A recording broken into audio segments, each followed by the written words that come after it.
Good morning, all of you. Last class I given stress, complete things, different type of stress.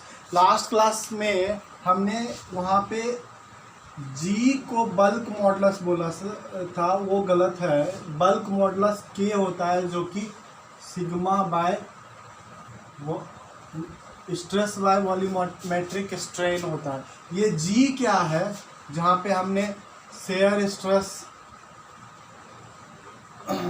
Stress का definition दिया था Hooke's law में, तो ये चीज़ दिया था G equal to sigma by shear stress by shear strain, जो मैंने बोला था।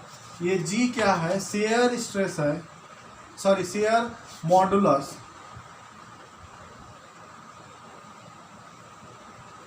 और इसी को बोलते हैं रिजिडिटी मॉडुलस। बल्क मॉडुलस होता है ये, जो कि कोई सॉलिड बॉडी में लगता है ना। ये चीज़ आप जानते हो, हर ऑल साइड यदि इक्वल स्ट्रेस लग रहा है कोई सॉलिड बॉडी में, तो आप इसका वॉल्यूमेट्रिक स्ट्रेन ले लो, change of volume to the original volume, और इसमें स्ट्रेस जितना लग रहा है उसी के रेशियो को हम लोग क्या कहते हैं, बल्क मॉडुलस कहते हैं। बल्क मॉडुलस, रिजिडिटी मॉडुलस और शियर मॉडुलस इसको बोलते हैं, इसको क्या बोलते हैं, बल्क मॉडुलस। इसको रिजिडिटी मॉडुलस,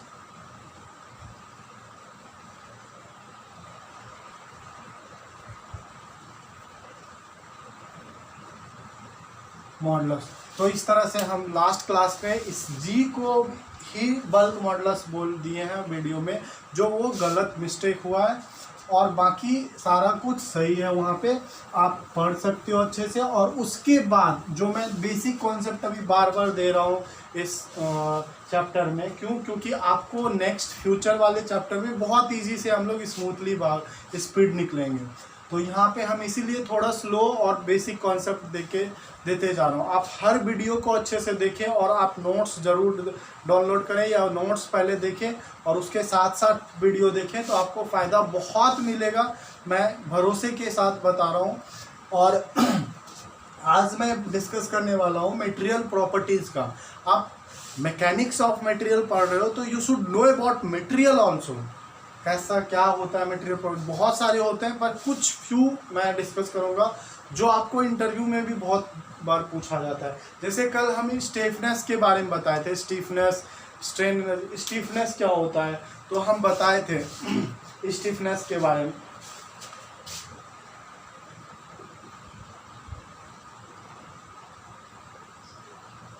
स्टिफनेस के बारे में बताए थे कि K इक्वल टू क्या होता है, F बाय डेल्टा लैम्डा। तो इस तरह से हम लोग निकाले थे उसका वैल्यू। तो यहाँ पे दिया हुआ it is the properties of material which is rigid and ductile to bend.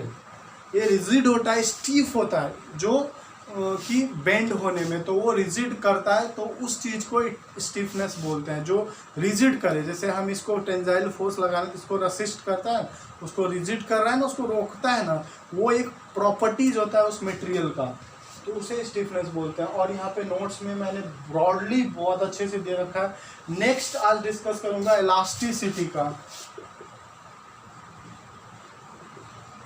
Elasticity क्या होता है ना, बहुत ये भी अच्छा टॉपिक है और बार बार पूछता है ये सारे चीज़ इंटरव्यू में। बी केयरफुल, ये सारा चीज़ अच्छे से आपको टॉपिक पता होना चाहिए करेक्टली।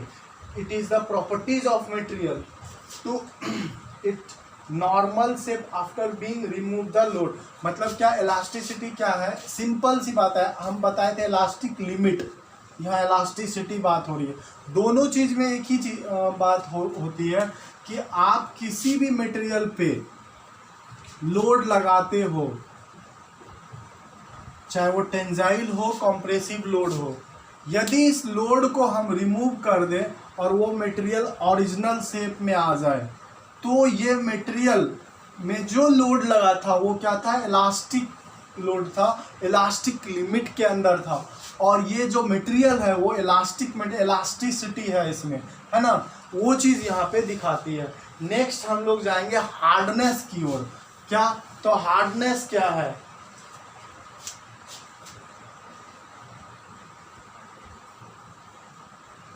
हार्डनेस क्या होता है? How to defined hardness? यहाँ भी चीजें वही है।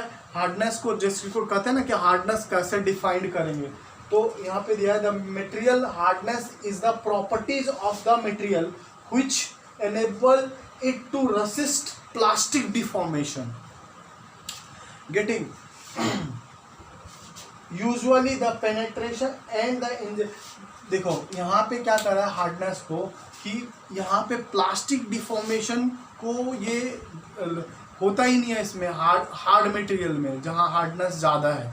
Hardness it means there is a flexible, आप उसमें थीन प्लेट नहीं बना सकते हैं। जैसे कोई हार्ड मटेरियल है और उसका पूरा थीन में प्लेट नहीं बना सकते हैं उसको, वो ब्रेक कर जाएगा, वो उसमें फ्लेक्सिबिलिटी नहीं है। हार्डनेस मटेरियल में ऐसे नहीं कर सकते हैं कि इसमें डिफॉर्मेशन नहीं होगा बट जितना आप कह सकते हो कि जो इससे कम टफ मटेरियल है उसमें जितना फ्लेक्सिबिलिटी होता वो नहीं। और इसको चेक करने के लिए हम लोग क्या करते हैं, कोई इस टाइप का मटेरियल को कोई एक बॉल लेके इसमें पेनेट्रेट करते हैं, और जो जितना वेट हम लोग लगाते हैं इस पे जितना पेनेट्रेट होगा उस हिसाब से हम लोग तय करते हैं ये मटेरियल कितना हार्ड है। चेक करने के लिए भी डिफरेंट चेक होता है लेबोरेटरी में, जो हम लोग डिज़ाइन लैब में करते हैं। इसको हार्डनेस चेक करते हैं मटेरियल का, वो चीज़ हम लोग लैब में चेक करने से पता चलता है कि हम लोग किस तरह से हम लोग पेनेट्रेट करके चेक करते हैं हार्डनेस किसी भी मटेरियल का। Next if I go toughness. Toughness क्या होता है?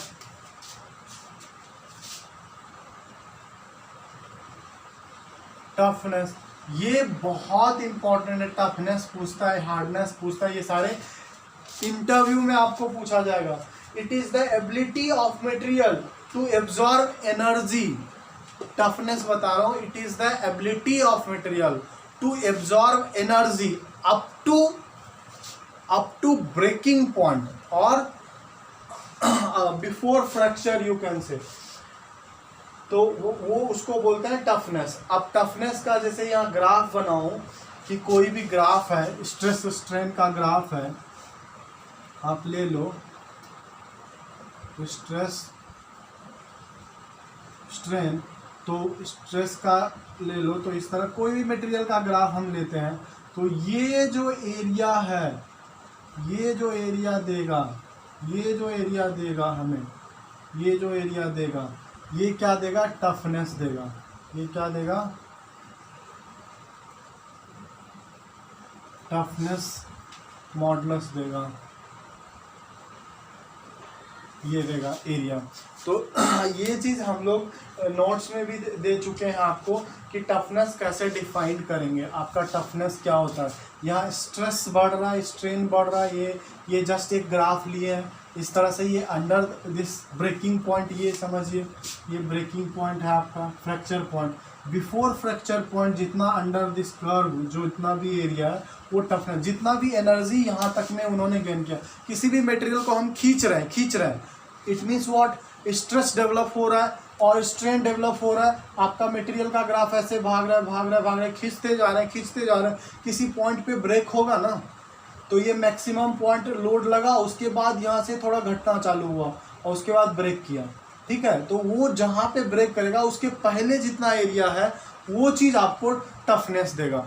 अभी आप देखते हो, अब सोचोगे कि यहाँ से कैसे सर नीचे ब्रेक होने लगा। आप किसी प्लास्टिक को पकड़ो और उसको खींचो, तो जितना उसमें फोर्स लगाते हो, जब वो परमानेंटली डिफॉर्म होता जाता है, जैसे ही स्टार्ट हुआ परमानेंटली डिफॉर्म होने का, ब्रेकिंग करने का, तो आपका जो लोड लगाए हो वो हल्का पड़ जाता है। आपको लगेगा कि मैं अब तो बहुत हल्का लोड लगाया हूँ और वो फटाफट ये स्ट्रेन बढ़ता जा रहा है, मतलब वो एलोंगेशन बढ़ता जा रहा है और ब्रेकिंग पॉइंट की ओर अग्रसर होते जा रहा है। तो वही चीज़ है, ये ग्राफ डाउन होता है यहाँ पे, तो वो हमेशा किसी भी ग्राफ में देखिएगा तो वो डाउन दिखेगा। तो उस तरह से हम लोग डिफाइन करते हैं। अब चलते हैं हम लोग रेजिलियंस की ओर। What is resilience? रेजिलियंस क्या होता है? तो सेम थिंग, है, it is the properties of material. Resilience है ना, ये भी क्या है, it is the properties of material to which it absorb energy up to elastic limit. क्या होता है कि ये क्या करता है, एब्जॉर्ब करता है एनर्जी। टफनेस क्या कर रहा था, अप टू ब्रेकिंग पॉइंट तक एनर्जी एब्जॉर्ब कर रहा था, और यहाँ पे क्या है, ये इलास्टिक लिमिट तक एब्जॉर्ब करता है। स्ट्रेंथ समझिए, स्ट्रेस समझिए, ये है ना सिग्मा।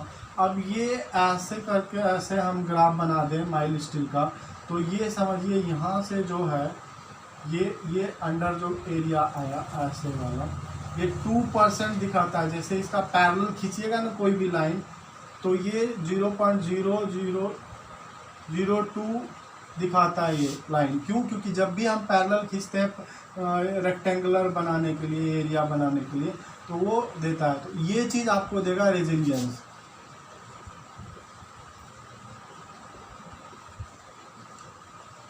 Resilience modulus. तो यहाँ पे हम लोग रेजिलियंस मॉडुलस में क्या डिफाइन करते हैं, यहाँ पे आपको दिया भी हुआ है। इसका एनर्जी कैसे डिफाइन करोगे, it is the energy which absorb by the material, right. तो मटेरियल में एनर्जी हाफ इनटू, इधर क्या समझिए डेल्टा एल लिए, इधर क्या लिए समझिए सिग्मा लिए, है ना। तो डेल्टा एल इंटू सिग्मा हो जाएगा, है ना। 1/2 डेल्टा एल का क्या एफ एल बाय ए, है ना, यू इंटू सिग्मा। तो सिग्मा को भी क्या लिख लेंगे, एफ बाय ए, ये ना क्रॉस सेक्शन एरिया होता है। तो आप लिख सकते हो कि F square L by 2a square E, ऐसे भी एनर्जी लिख सकते हो, या यहीं पे आपका मिल जाएगा रेजिलियंस। गेटिंग? तो वो चीज़ आपको कितना एनर्जी हो, और इसका क्या होगा यूनिट आप देख सकते हो, जूल पर मीटर क्यूब। यहाँ पे इसका यूनिट क्या होता है, जूल पर मीटर क्यूब। इसका unit joule per metre cube आता है। आप इसको डिफाइंड करके निकाल सकते हो यूनिट क्या आता है। तो इस तरह से हम लोग स्ट्रेन एनर्जी कर सकते हैं। अब थोड़ा हम चलते हैं क्या कि कैसे डिफाइन करेंगे स्ट्रेस स्ट्रेन ग्राफ, और उसमें क्या चीज़ होता है एक्चुअल में। ये बहुत ज़्यादा पूछता है आपको इंटरव्यू में कि क्या डिफाइन कीजिए stress strain graph for mild steel. ये define definite directly they will say defined stress strain graph, that is commonly they are asking mild steel only. So आप चलते हैं हम लोग उस ग्राफ की ओर, माइल्ड स्टील ग्राफ की ओर। क्या क्या होता है पूरा हम लोग एनालाइज करेंगे उसका, कि उसमें कौन पॉइंट क्या होता है। बहुत इजी है। आप सबसे पहले तो दोनों स्ट्रेस स्ट्रेन का ले लें, वर्टिकल लाइन, स्ट्रेस लिख लें, स्ट्रेन लिख लें, और इसमें यूनिट तो नहीं होता, इसमें क्या होता है न्यूटन पर मिलीमीटर स्क्वायर, इस तरह से। अब यहाँ से ऐसे थोड़ा स्ट्रेट जाता है, उसके बाद ऐसे मोल्ड होके थोड़ा देर ऐसे, ये बता रहा हूँ एग्जैक्ट ग्राफ इस तरह होता है। तो यहाँ तक तो आपका क्या है, इलास्टिक लिमिट है। ए पॉइंट लीजिए, ये बी पॉइंट लीजिए,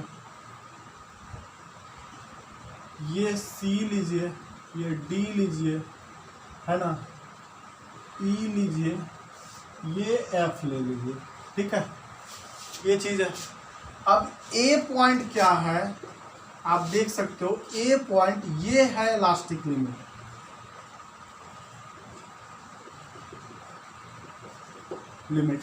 Elastic limit, it means what?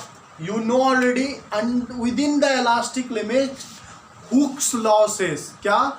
Stress directly proportional to strain, और shear stress directly proportional to shear strain.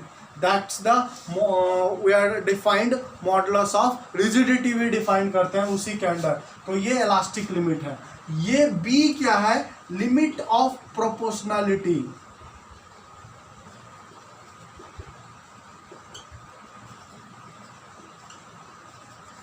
Limit of proportionality. Next C क्या है? Yield, upper yield point.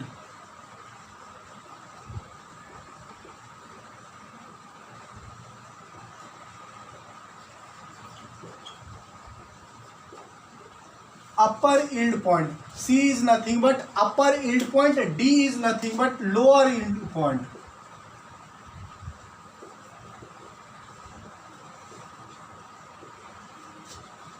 And E is maximum stress developed, या ultimate stress we are calling.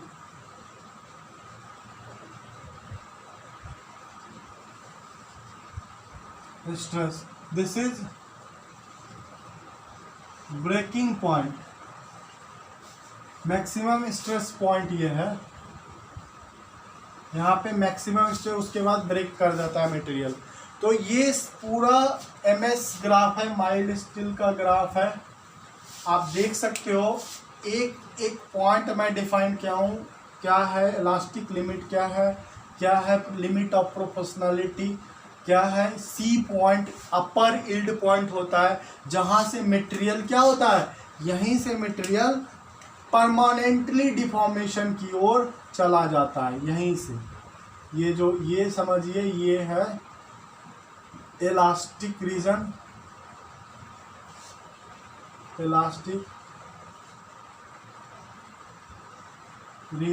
ये है plastic reason.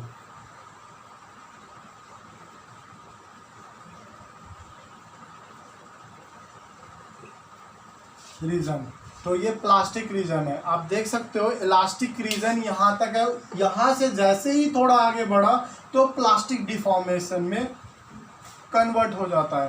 तो आप देख सकते हो कि यहाँ से जैसे प्लास्टिक में जाता है तो आपका फोर्स कम लगता है, पर वो डिफॉर्म होते चला जाता है. कुछ देर के लिए कांस्टेंट भी रहता है, तब उसके बाद फोर्स लगाइए तो वो अचानक मैक्सिमम फोर्स जाके ब्रेक कर जाता है वो मटेरियल. तो आप देख सकते हो ये ग्राफ आपको जब भी आप टेंजाइल यूनिवर्सल टेस्टिंग मशीन में आप टेस्ट करोगे तो आपको ये ग्राफ जरूर मिलता है वहाँ सिस्टम पे. यहाँ पे जो भी जिस कॉलेज में ये फैसिलिटी है वो आप विजुअली देख सकते हो कि इस तरह से होता है ये टेंजाइल टेस्टिंग मशीन, जो यूनिवर्सली टेस्टिंग मशीन बोलते हैं हम लोग. आपका ग्राफ हमने दे रखा है यहाँ पे नोट्स में, आप उससे भी देख सकते हो. अब हम लोग डक्टाइल मटेरियल या ब्रिटल मटेरियल की बात करें तो क्या होता है डक्टाइल मटेरियल, बहुत इजी है. ब्रिटल मटेरियल क्या होता है, डक्टाइल मटेरियल, ये थोड़ा जानना है. ये सारे चीज़ छोटे छोटे चीज़ है, पर जो जानते हैं तो बहुत बेहतर है. जो नहीं जानते हैं वो पढ़ लीजिए क्या होता है डक्टाइल मटेरियल में. क्या होता है उसमें, ductile is the ability of material to elongate in tension. अब डक्टाइल में होता है क्या कि उसमें एबिलिटी होता है कि एलोंगेशन होगा ही होगा. अभी आप फोर्स लगाओगे तो उसमें एलोंगेशन होगा, तभी वो जाके ब्रेक करेगा. पर ब्रिटल मटेरियल में ऐसा नहीं है. ब्रिटल मटेरियल में क्या है कि उसमें दिखेगा ही नहीं आपको एलोंगेशन. एलोंगेशन होता होगा माइक्रोवेव में, जैसे ग्लास को अभी खींचे दोनों तरफ से, शीशे को खींचे तो वो दिखेगा क्या एलोंगेट हो रहा है, नहीं, कट से टूट जाएगा. वो चाहे कितना भी स्टिफ क्यों नहीं हो, जितना फोर्स लेना है लेगा, उसके बाद टूट जाएगा, वो एलोंगेट नहीं होगा. That's why ductile material and brittle material, ductile material is what it will elongate once you will apply the external load, but brittle material if you will apply the external load it will absorb energy some sustain. जितना उसमें stiffness होगा वो absorb करेगा, उसके बाद वो क्या हो जाएगा, ब्रेक कर जाएगा, वो elongate नहीं होगा, वो उसमें elongation नहीं होता. So that's I given everything. Next I have what, Poisson's ratio. What is Poisson's ratio?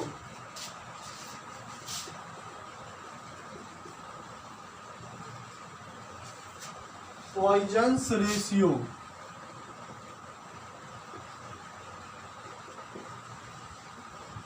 क्या होता है, ये बहुत ज़्यादा अच्छा है चीज़ है ये भी, कि सीखना चाहिए कि क्या होता है और एक्चुअल में क्या चीज़ है. जैसे आप देखिए कोई भी मटेरियल पे लोड लगाएं, है ना, तो ये मटेरियल एलोंगेट किया, ठीक है, एलोंगेट किया तो थोड़ा तो एलोंगेट किया, इधर समझिए ये L प्लस डेल्टा L हो गया, ये L था, तो एलोंगेट ये D है, तो ये क्या घटा ना, D माइनस डेल D घट गया ना, थोड़ा घटा होगा ना ये ऊपर से. So that's the things we calling Poisson's ratio. It is the ratio of lateral strain to the longitudinal strain. अब जितना घटा इधर से, समझिए -d घटा है, यहाँ +L बढ़ा है, तो आप क्या लिख सकते हो, lateral strain epsilon L equal to -del d/d। यहाँ पे epsilon L equal to longitudinal या